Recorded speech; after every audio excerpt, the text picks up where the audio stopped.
বাংলাদেশ জুড়ে যে আগুন মোহাম্মদ ইউনূস জ্বেলেছেন, এবার সেই আগুনে তিনি নিজেই পুড়তে শুরু করলেন। আন্তর্জাতিক সংগঠন দেরিতে হলেও কিন্তু সেটি বলছে মোহাম্মদ ইউনূসের সাংবিধানিক কোনো বৈধতাই নেই শেখ হাসিনার বিপক্ষে এই ধরনের সাজা ঘোষণা করার। যেই দিনটিতে অর্থাৎ সোমবার যে ট্রাইব্যুনালে শেখ হাসিনার বিচারের রায় ঘোষিত হচ্ছিল, ঠিক সেই মুহূর্তে ভারতের কলকাতায় আওয়ামী লীগ নেতারা গুরুত্বপূর্ণ বৈঠকে বসেছেন যে খুব শীঘ্রই যমুনা অভিমুখে মার্চ করা হবে। তুলসী গ্যাবার্ড দিন কয়েক আগে এই খলিলুর রহমানকে ডেকে পাঠিয়েছিলেন এবং তুলসী গ্যাবার্ডকেই উনি বলেছেন ইউনূস অ্যান্ড গং কত টাকা মেরেছে, কোথায় কোথায় কি কি সর্বনাশ করেছে এবং টাকাগুলো কোথায় পাচার করেছে। তাহলে বুঝতে হবে যে সেনাবাহিনীকে সম্পূর্ণ গ্রিন সিগন্যাল দিয়ে দেওয়া হয়েছে। আসসালামু আলাইকুম প্রিয় দর্শক, নতুন একটি নিউজে আপনাদেরকে স্বাগতম। দর্শক, বাংলাদেশের যে বর্তমান রাজনৈতিক প্রেক্ষাপট এবং যে পরিস্থিতি সৃষ্টি হয়েছে তারই আলোকে আপনাদের সামনে বেশ কয়েকটি গুরুত্বপূর্ণ ভিডিও নিয়ে হাজির হয়েছি, যার কিছু অংশবিশেষ ভিডিওর শুরুতেই দেখেছেন। দর্শক, ভিডিওর শুরুটা দেখেই কিন্তু বুঝতে পেরেছেন আজকের ভিডিওটা কতটা গুরুত্বপূর্ণ হতে চলেছে। তাই বলবো 1 সেকেন্ড না টেনে পুরো ভিডিওটি দেখবেন। চ্যানেলে নতুন হলে সাবস্ক্রাইব করে রাখবেন পরবর্তী আপডেট পাওয়ার জন্য। ভিডিওতে একটি লাইক করে দেখতে থাকুন সম্পূর্ণ ভিডিওটি। হাসিনাকে ফাঁসির সাজা শোনানো হয়েছে গতকাল, তার সম্পত্তি বাজেয়াপ্তের নির্দেশ দেওয়া হয়েছে, মৃত্যুদণ্ড দেওয়া হয়েছে তৎকালীন শেখ হাসিনা সরকারের প্রাক্তন স্বরাষ্ট্রমন্ত্রীকেও। আন্তর্জাতিক অপরাধ ট্রাইব্যুনাল ঢাকার সেখানে গতকাল এই সাজা ঘোষণা করা হয়।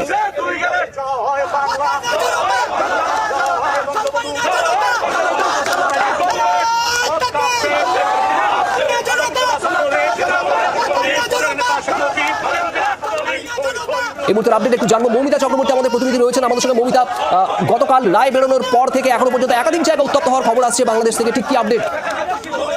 দেখো, খুব স্বাভাবিকভাবেই যে রায় হয়েছে গতকাল, যে রায়ের সাক্ষী গোটা বিশ্বকে থাকতে হলো, সেই রায়ে মানার জায়গা আদৌ আছে কিনা সেই প্রশ্ন তুলে কিন্তু ইতিমধ্যেই সরব হয়েছে আওয়ামী লীগ। কারণ তাদের বক্তব্য যে এই সরকার, যে ডক্টর ইউনূসের সরকার, তারই নিজের কোনো আইনগত বৈধতা নেই, সেখানে কোনো রকম আইনি প্রক্রিয়ার সুযোগ, আত্মপক্ষ সমর্থনের সুযোগ, আইনজীবী না থাকতে দেওয়া, সব মিলিয়ে যে ধরনের বিচারের নামে প্রহসন করা হয়েছে সেটা তারা মানছেন না এবং আওয়ামী লীগ যে এই বিষয়টি মেনে নেবেন না, গতকাল থেকে আওয়ামী লীগ ছাত্রলীগের নেতৃত্ব সেটা স্পষ্ট করে দিয়েছিলেন যে তারা তাদের আন্দোলনের ঝাঁজ বাড়াবেন এবং আন্দোলন সেই মতো তারা শুরুও করে দিয়েছেন। বাংলাদেশ জুড়ে এই মুহূর্তে পরিস্থিতি কিন্তু থমথমে হয়ে রয়েছে। নির্বাচন আওয়ামী লীগ ছাড়া হতে দেবেন না, সেই বিষয়টাও তারা স্পষ্ট করেছেন। সব মিলিয়ে এই মুহূর্তে ডক্টর ইউনূসের জন্য যথেষ্ট পরিস্থিতি অন্যরকম হতে চলেছে, তা কিন্তু আওয়ামী লীগের এই আন্দোলন করে চালিয়ে যাওয়ার সিদ্ধান্ত সেটা কিন্তু মনে করিয়ে দিচ্ছে। একবার এই নজর রাখো পরিস্থিতির উপর। মৌমিতা, ধন্যবাদ তোমায়।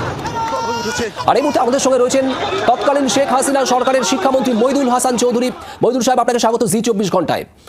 গতকালের রায়, শেখ হাসিনার বিরুদ্ধে যে রায় দিয়েছে আন্তর্জাতিক অপরাধ আদালত, তারপর একটু জানতে চাইবো আওয়ামী লীগের তরফে এর পরবর্তী পদক্ষেপ আপনারা ঠিক কি ভাবছেন?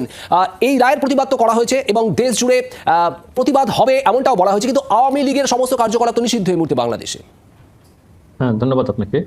আওয়ামী লীগের কার্যকলাপের আগেও নিষিদ্ধ করা হয়েছিল, স্বৈরাচারী সরকারগুলো করেছে, 75-এর পরে পাকিস্তানি সামরিক জান্তা করেছে। সুতরাং নিষিদ্ধ হয়ে যাওয়া এবং সেই নিষেধাজ্ঞা ভেঙে আবার উত্তরণের যে রাজনীতি, সেটা আওয়ামী লীগের ইতিহাসে আছে। তো আমরা দেশের সাধারণ জনগণকে সাথে নিয়ে আমরা এতদিন ধরে প্রতিবাদ করেছি, মৌন প্রতিবাদ করেছি, আলোচনার মধ্যে ছিলাম। এখন প্রতিবাদের সেই যে মাত্রা, সেটা ছাড়িয়ে এখন আমাদের প্রতিরোধ করা ছাড়া আর কোনো উপায় রইল না।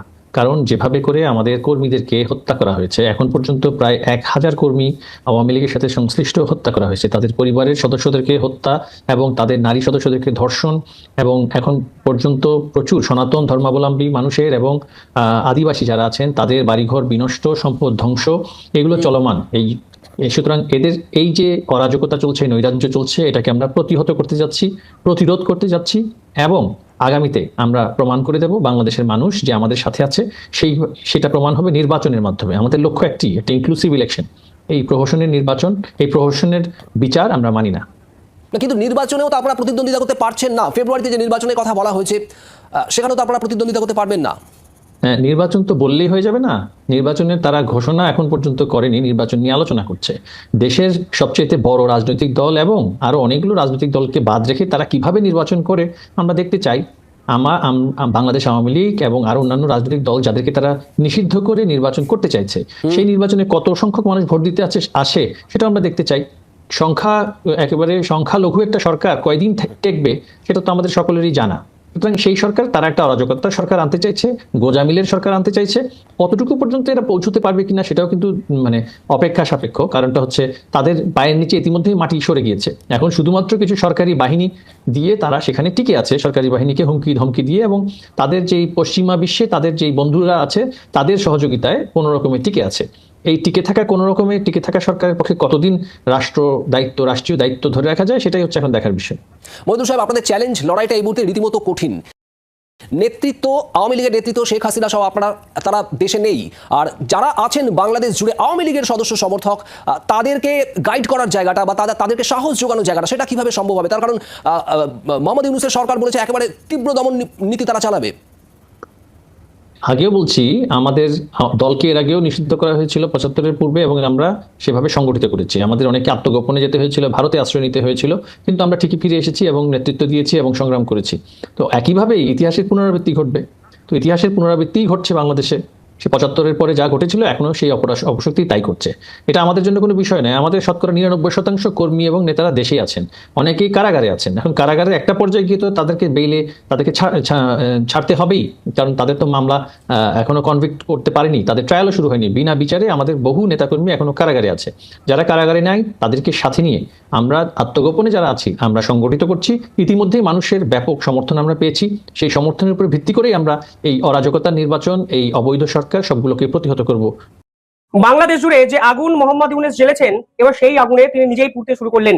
শেখ হাসিনার মৃত্যুদণ্ডের সাজা ঘোষণা হওয়ার পর থেকে বাংলাদেশ জুড়ে যে চরম বিশৃঙ্খলা এবং অরাজকতার ছবি দেশ জুড়ে দেখা যাচ্ছে, তা কিন্তু আন্তর্জাতিক স্তরে চরম ধিক্কারের মুখে ফেলেছে মোহাম্মদ ইউনূস প্রশাসনকে। পাশাপাশি আন্তর্জাতিক স্তরে মোহাম্মদ ইউনূসের এই রায়, অর্থাৎ মৃত্যুদণ্ডের এই রায়কে নিয়ে চরম ধিক্কৃত হতে হচ্ছে সরকারকে। অবস্থা এতটাই খারাপ জায়গায় চলে গেছে যে রাষ্ট্রসংঘ স্বয়ং মুখ খুললো শেখ হাসিনার এই সাজা নিয়ে। তারা পরিষ্কার বলেছে যে আমরা জুলাই আন্দোলনে যে গণহত্যার মতো ঘটনা ঘটেছে বলে অভিযোগ, তার আমরা শাস্তি চাই, কিন্তু কোনো অবস্থাতেই এক ব্যক্তির মৃত্যুদণ্ড শাস্তি হতে পারে না। কেন হতে পারে না? কারণ এই যে প্রপার ট্রায়াল এবং এই যে জুডিশিয়ারি সিস্টেমকে খাড়া করে মোহাম্মদ ইউনূস তার ফাঁসির সাজা ঘোষণা করেছেন হাসিনার, সেই জুডিশিয়ারি সিস্টেমই 100% ট্রান্সপারেন্ট নয়। অর্থাৎ রাষ্ট্রসংঘের মতো আন্তর্জাতিক সংগঠন, যারা এই গোটা বিশ্বের ধারক এবং বাহক হিসাবে নিজেদেরকে চিহ্নিত করেছে অলরেডি, তারা মোহাম্মদ ইউনূসের সরকারের এই সিদ্ধান্তের চরম বিরোধিতা করলেন। এবং আমার দৃঢ় বিশ্বাস, বাংলাদেশ সরকারের যে বর্তমান অবস্থা এবং ক্রেডিবিলিটি, তাতে কিন্তু চরমভাবে ধাক্কা খেলো রাষ্ট্রসংঘের এই স্টেটমেন্ট। শুধু তাই নয়, একাধিক সংগঠন যেমন ধরুন অ্যামনেস্টির মতো সংগঠন, তারা সরাসরি একটি স্টেটমেন্ট জারি করেছে। তারা পরিষ্কার বলেছেন এই রায় ট্রান্সপারেন্ট নয়। এমনকি আপনি যাকে ফাঁসি দিচ্ছেন সেই ফাঁসির আসামি আত্মপক্ষ সমর্থনের কোনো সুযোগ সুবিধাই পায়নি। এমনকি অ্যামনেস্টি ইন্টারন্যাশনাল পরিষ্কার বলেছে যে এই যে জুডিশিয়ারি প্রসেস এই ট্রাইব্যুনালে হয়েছে, তা কিন্তু কোনো অবস্থাতেই স্বচ্ছতা মেনটেন করতে পারেনি। অর্থাৎ আন্তর্জাতিক সংগঠনও বুঝে গেছে মোহাম্মদ ইউনূস সরকারের এই জাজমেন্ট প্রতিহিংসা পরায়ণ রাজনীতির রিফ্লেকশন বা প্রতিফলন, এবং এটি কখনোই ফেয়ার জাজমেন্ট নয়, ট্রান্সপারেন্ট জাজমেন্ট নয়। অর্থাৎ শেখ হাসিনা এবং ভারত প্রথম থেকেই যা বলেছে, আজকে আন্তর্জাতিক সংগঠন দেরিতে হলেও কিন্তু সেটি বলছে, সে রাষ্ট্রসংঘ হোক, অ্যামনেস্টির মতো বৃহৎ সংগঠনই হোক, এবং একাধিক রাজনৈতিক বিশ্লেষকও আজকে কিন্তু বলতে শুরু করেছেন মোহাম্মদ ইউনূসের সাংবিধানিক কোনো বৈধতাই নেই শেখ হাসিনার বিপক্ষে এই ধরনের সাজা ঘোষণা করার। প্রথমত বিতর্কটা কেন উঠেছে সেটা আপনাদের আরেকটু সহজ ভাষায় বলি। শেখ হাসিনার বিচার কোথায় হয়েছে? আন্তর্জাতিক ট্রাইব্যুনালে শেখ হাসিনার বিচার হয়েছে। এই আন্তর্জাতিক ট্রাইব্যুনাল আইন শেখ হাসিনার সরকার কেন এস্টাবলিশ করেছিল? কারণ 1971 সালে 25 মার্চ থেকে 16 ডিসেম্বর এই সময় বাংলাদেশে পাকিস্তানের। প্রিয় দর্শক, সম্পূর্ণ ভিডিওটি দেখলেন, অবশ্যই বুঝতে পেরেছেন ভিডিওটি গুরুত্বপূর্ণ ছিল। দর্শক, এই ভিডিওতে যে তথ্যগুলো আপনারা পেয়েছেন এ বিষয়ে আপনাদের কি মতামত তা অবশ্যই কমেন্ট করে জানাবেন, এবং পরবর্তী আপডেট ভিডিওগুলো সবার আগে পেতে চ্যানেলটিকে এখনই সাবস্ক্রাইব করে রাখুন। এই মুহূর্তে বিদায় নিচ্ছি, দেখা হবে পরবর্তী কোনো ভিডিওতে। সে পর্যন্ত ভালো থাকুন, সুস্থ থাকুন। আসসালামু আলাইকুম।